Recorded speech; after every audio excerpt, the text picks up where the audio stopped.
I was taking a road trip with my good friend Carter to visit some other friends from college. The drive was pretty far, about 15 hours, but we thought with the both of us, we should be able to do it in one long go. I started driving first, then about 4 hours in, Carter took over. The plan was for me to sleep while he drove, but I genuinely couldn't. I don't know what it was, but I was never able to get comfortable. So by the time it was my turn to drive again, I was pretty tired, maybe even more so than I was before he took over. I was still able to keep my eyes open and pay attention to the road, but somehow I never noticed the gas tank getting really low. We were driving Carter's old Chevy, which didn't have the fancy tech to alert you when your tank is low. There was just a gas gauge that I never even looked at.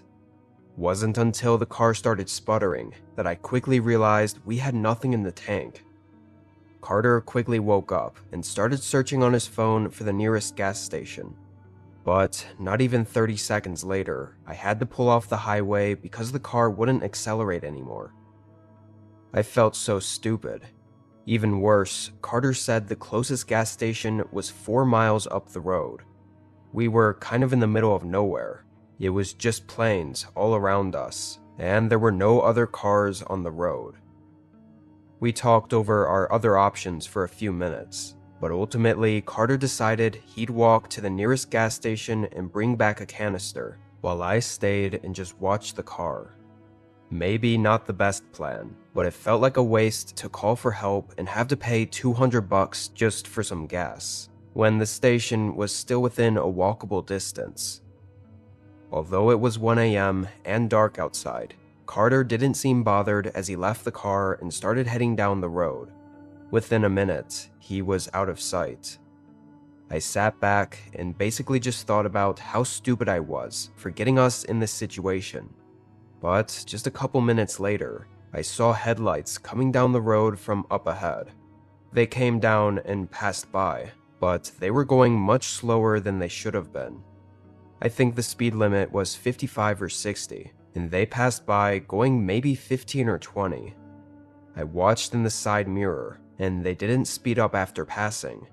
They slowed down even more, eventually stopping and doing a 3-point turn to come back around.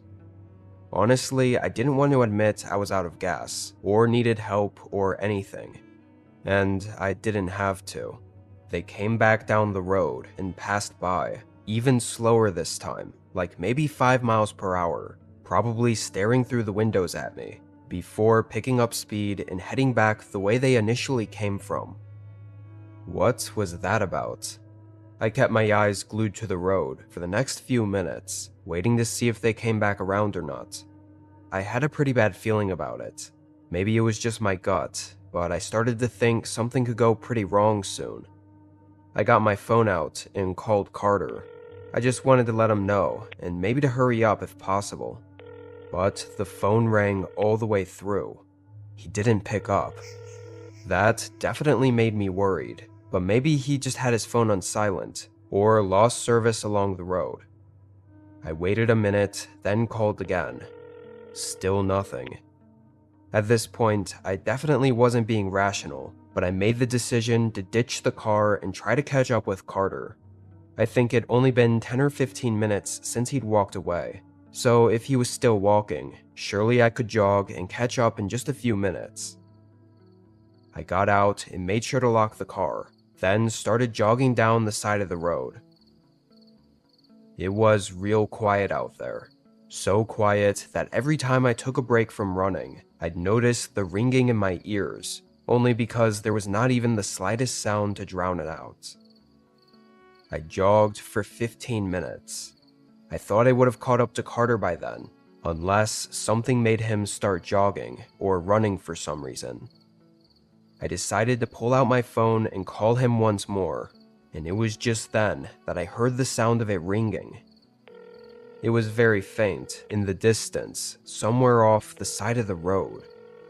I looked out at the nothingness past the shoulder of the road, and just barely, I could see a light glowing in the grass. My body tensed. "Carter?" He didn't respond. I couldn't see anything at all, aside from the dim phone screen glowing. I took a few steps off the road and into the grass, calling out again. Finally, I got a response. I could faintly hear Carter's voice coming from somewhere near where the phone was, but I couldn't tell what he was saying. I hurried closer, and Carter yelled again, and this time I could hear he was telling me to get down. I still couldn't even see him yet, but I did what he said, ducking in the grass. And that's when I looked back and saw a car coming down the road. I immediately knew it was the same one I'd seen, moving slowly, just like before. They were looking for us, or Carter, I guess. They made 3 or 4 turnarounds, slowly passing the area and very obviously searching for us. Once it seemed like they finally left, we got up and booked it to the gas station. Carter explained that the guy initially pulled over and tried to get him to get in his car. He said he was extremely creepy and really didn't hide the fact that he had bad intentions. After Carter refused, the man stepped out of his car and Carter instantly took off running. I guess the guy thought he'd just continue running down the road, so he got back in his car to chase him, but Carter ran off the road, jumped in the grass, and just hid. At some point, his phone flew out of his pockets, and he was too scared to get up and reveal himself, so he just stayed hidden. Anyway, we got to the gas station and were able to get help. We also told the police about the guy, describing his car and everything, but they never found him. It was very much a horrifying close encounter, and I feel really bad even still for being the reason we were put in that situation. One thing's for sure though, I'll never forget to fill up the gas tank ever again.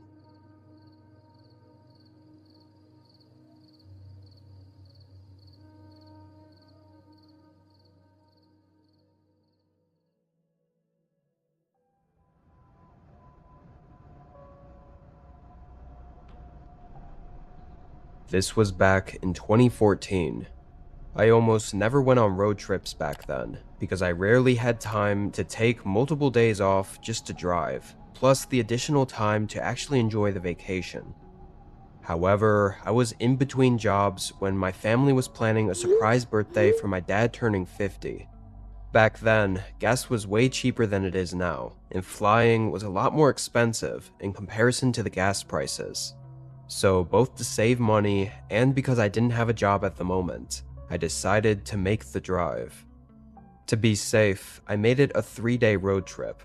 So after the first full day of driving, I pulled into the nearest motel and booked myself for the night.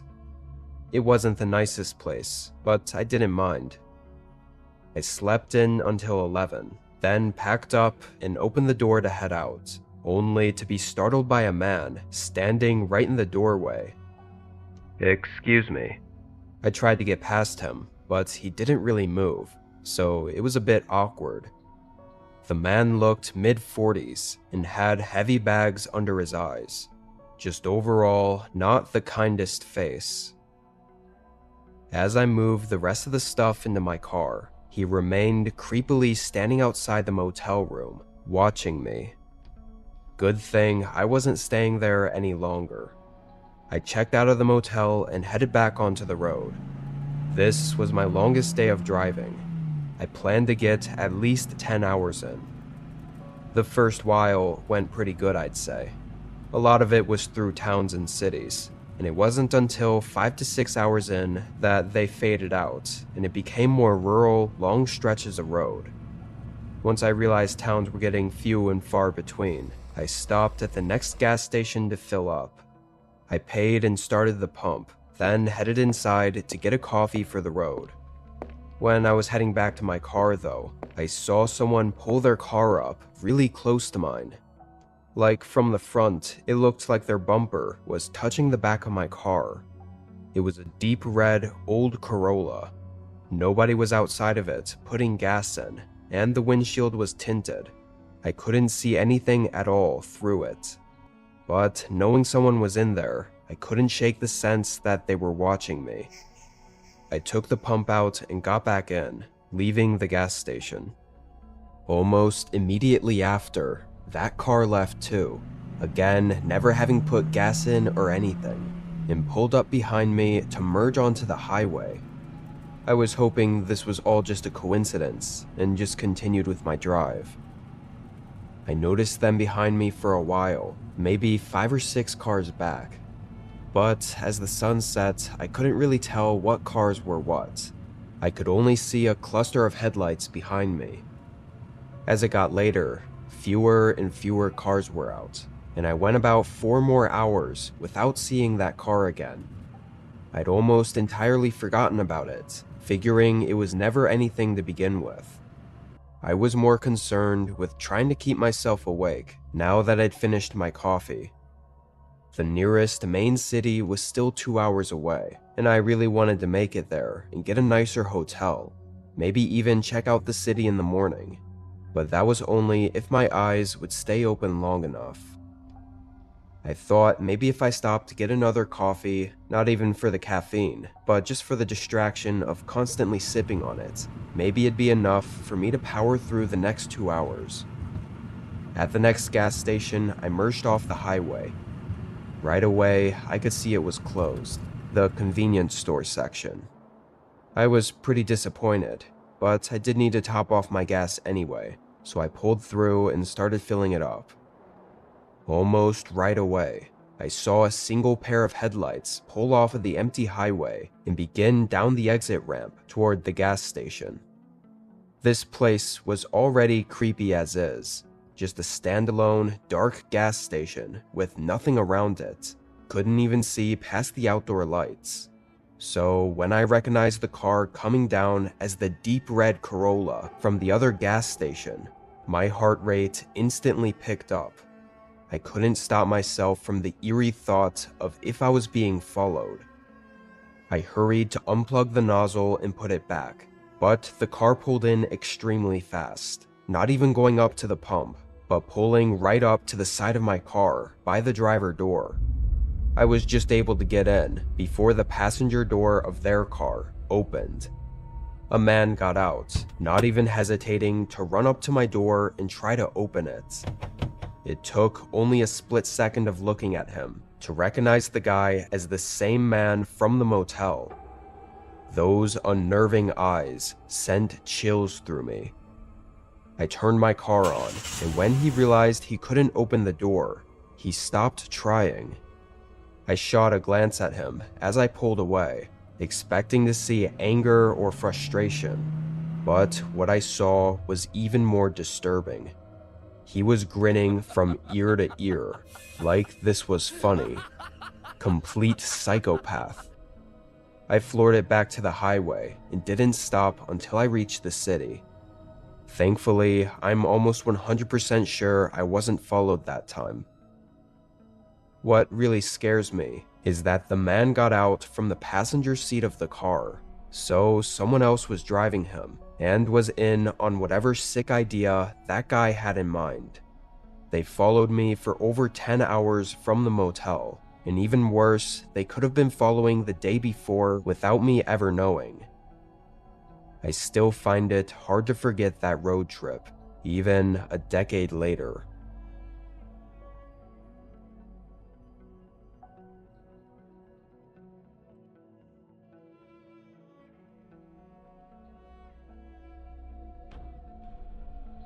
A few years ago, when I was in college, I was heading home to meet up with my family over winter break. The drive was nearly across the entire country, so multiple long days in a row of non-stop roads. I was a broke college student though, so I wasn't booking any hotels or even motels. I packed some blankets in the back seat and figured I'd sleep wherever I could, whenever I got tired. Around 1 a.m., and after 11 hours straight of driving, I finally called it quits for the night. I was starting to get dangerously tired, so I found the next rest stop I could sleep at and pulled over.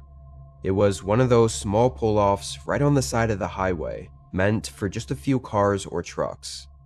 It had a little building with what looked like a washroom and a couple vending machines.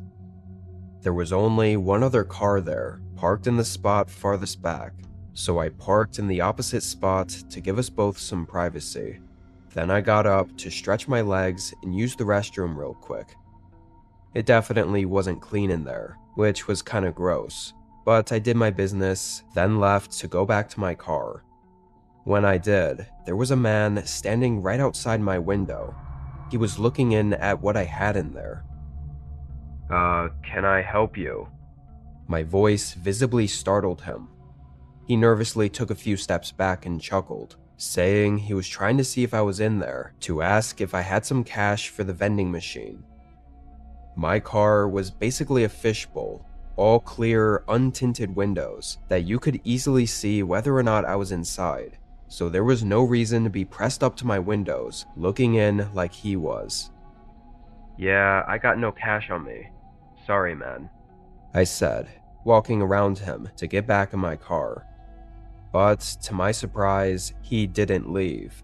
He actually tried to start another conversation, asking me what brought me out here tonight. I'm on a road trip. I'm sorry, but I really need to get some sleep. I can't really talk right now." I got in my car, and the guy did a sorry wave, then walked down to the other car and got in. I was a bit relieved to see he got in the car, and wasn't just a homeless person being creepy at a random rest stop. To be honest though, I think I was too tired to even feel uncomfortable or care what that man was up to. I just wanted to sleep. Thinking back on it though, and in a normal state of mind, I probably would have just left and gone to the next rest stop.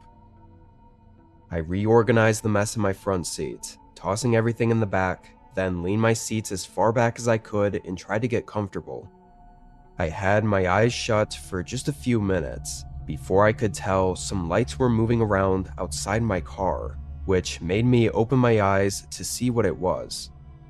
I sat up, seeing in the mirror that guy had moved his car right up behind mine. I watched for a minute, unsure why he'd moved at all, but with things getting a little too creepy, I knew I had to take the L and just find somewhere else to sleep. I pulled my seat back up, tossed my car in drive, and got back on the highway. I had a few unfriendly words to say under my breath about that dude as I pulled away. There weren't a lot of places to stop at on this stretch of road, so this inconvenience was going to cost me at least 30 to 40 minutes. It was dangerous how tired I was on this drive. My eyelids would close for a second or two, then shoot back open once I realized I was dozing off. This pretty much went on and off the whole way, until finally I reached the next rest stop. Or what was a rest stop. It looked very similar to the other one, except it was without a doubt abandoned or out of service. The building was all taped up and decaying, and graffiti covered most of the exterior. Still, it was a place to pull off, and I figured I wouldn't have any issues sleeping here just for a few hours. Not sure if it was because the place was quiet and abandoned, or me just being really tired, but I passed out within a minute. I have to say, before I woke up, I got some pretty good sleep. I think I slept from 2 a.m. to 4 a.m. before I woke up violently to a crash against my car. The whole car shook as I scrambled to figure out what the hell happened. I looked in my left mirror, seeing a car's headlights parked right behind me. Then I looked in the right mirror. There was a man right beside my car with a metal baseball bat. He swung it again, bursting the back window. I kept yelling "what the fuck" over and over, trying to get my keys and get away. The man came up to the passenger window, where I then saw it was the guy from the other rest stop. He had this sinister smile and started taunting me, saying "liar" repeatedly as he kept swinging the bat against my car, then staring at me with that smile and calling me a liar again.